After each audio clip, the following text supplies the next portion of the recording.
Hello there, Adventures. Ben. Danielle. Astro. Rocky. And you're watching Vlogmas 2021 here with the Melick Adventures, where each day we are reading a new story from the Storybook collection advent calendar that we found at Burlington Coat Factory. So make sure you're sticking around and listening into our wonderful stories. And make sure each day that you like the video. Subscribe. And comment down below your thoughts on what you liked about that day's story. But before we get too far into it,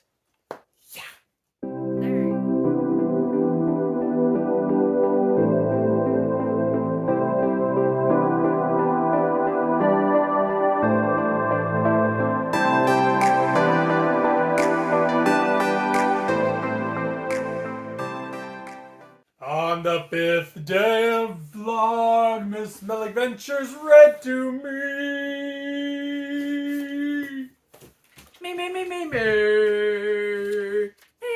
Me. A Christmas gift for Chip. Ooh, good. No funny now, voices today because I can't do very good with beasts. And, yeah. But anyways, these are really small books that are actually pretty long.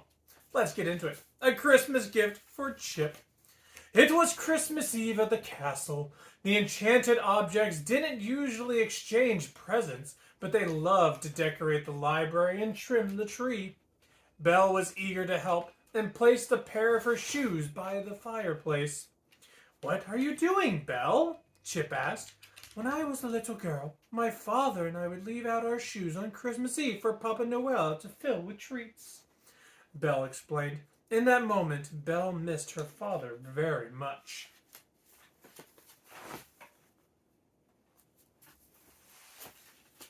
Just then, Chip's expression changed. "What's the matter?" Belle asked. "I'm a teacup," Chip said, hopping onto Belle's palm. "I don't wear shoes. What if Papa Noel can't find me?" Belle smiled. "You might be a teacup now, but you weren't always. Do you have any of your old shoes laying around?"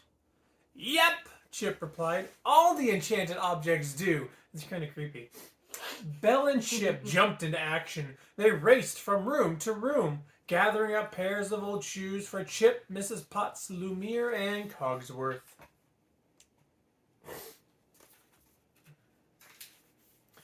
Once the pairs were gathered, Belle and Chip made their way back to the library.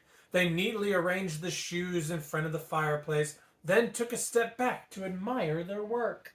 "You sleeping?" A little while later, Mrs. Potts announced it was bedtime for Chip. "But I'm not tired," Chip said, swallowing a yawn. Mrs. Potts and Belle exchanged a smile, then tucked the sleepy teacup into the cupboard. Soon after Belle and Mrs. Potts returned to the library to reunite with Cogsworth and Lumiere. "I'd like to do something special for Chip," Belle said. Lumiere thought for a moment. "Long before the master was turned into the beast, he was a little boy living in the castle," he explained. "Many of his old toys are still here. Perhaps you could give one to Chip." That was pretty good. Belle's face brightened. "That's a wonderful idea," she cried. Mrs. Potts was touched. "That part of the castle is off limits," Cogsworth said nervously. He was afraid to break the rules. Lumiere, however, loved a bit of mischief. They made their way into the beast's childhood bedroom. It was gorgeous, albeit a little messy. "This chamber hasn't been opened for years," Mrs. Potts said. "It holds too many sad memories." But Belle was only partially listening. Her eyes were drawn to a set of toy carriages. "This could be perfect," she whispered. Pictures. Ooh, pictures. Suddenly, the beast burst into the room. "How dare you enter here?" he shouted. Everyone shuddered with fear, but Belle refused to be intimidated.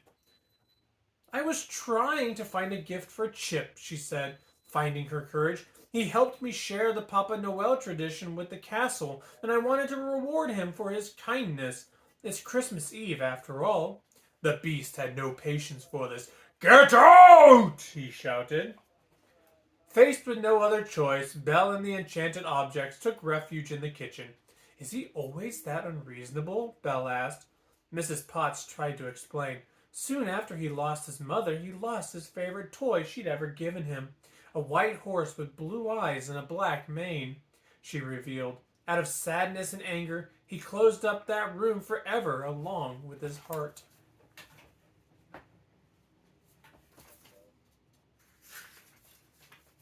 Belle felt sorry for the Beast, but she couldn't be swayed. As the enchanted objects drifted off to sleep, Belle returned to the Beast's childhood room. Belle returned while searching for Chip's gift. She found a ball of string in a music box. Then she happened upon a pair of the Beast's shoes from when he was a boy. Setting the Beast's shoes aside, Belle turned to the toys in front of her. With a little tinkering, she knew she could create something wonderful for Chip. Being the daughter of an inventor, Belle had plenty of experience with things like this, and somehow working this way made her feel closer to her father. Belle lined up the carriages and tied them together. Then she took apart the winding mechanism from the music box and put it into the first carriage. Belle worked long into the night. Now all she needed was something to wrap the gift with. She opened a drawer and deep at the back found a spool of red ribbon. "Perfect," Belle whispered as she reached inside. But behind the spool, Belle discovered something even more precious. It was the Beast's long-lost horse. Ever so gently, Belle held the toy in her hands. "You've been dearly missed," she said. "It's about time you were found."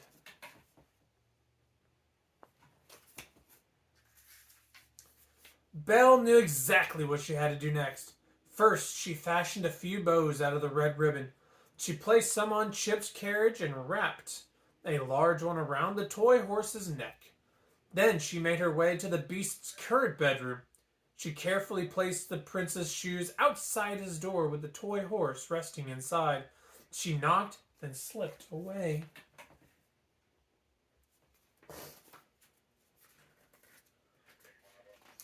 When the Beast opened his door, he immediately recognized his long-lost favorite toy. "Where did you come from?" he asked, hardly containing his delight. Belle smiled to herself. She had been hiding behind a nearby pillar and watched as the surprise melted the Beast's anger into joy. She had a feeling it was going to be a very Merry Christmas indeed. Before heading off to bed, Belle stopped by the library. She placed the carriages by Chip's shoes, then hurried back to her room. She couldn't wait for tomorrow. The next morning, Christmas arrived. Belle and the enchanted objects hurried into the library. The objects usually enjoyed a cozy fire in the freshly decorated room. But this year, something magical had happened. Dogs. Dogs playing by the tree. "Well, bless my soul," Mrs. Potts exclaimed. She then directed everyone's attention toward the fireplace. Each pair of shoes were filled with treats and surprises. "Papa Noel did come," Chip shouted. "He found us." Belle couldn't believe it. When she left the carriages for Chip last night, the shoes were empty. But now every pair was full to bursting. Then Belle scooped Chip up. "Papa Noel brought us most of this," she said to the teacup, "but the carriages are from me to you. Thank you for all your help yesterday."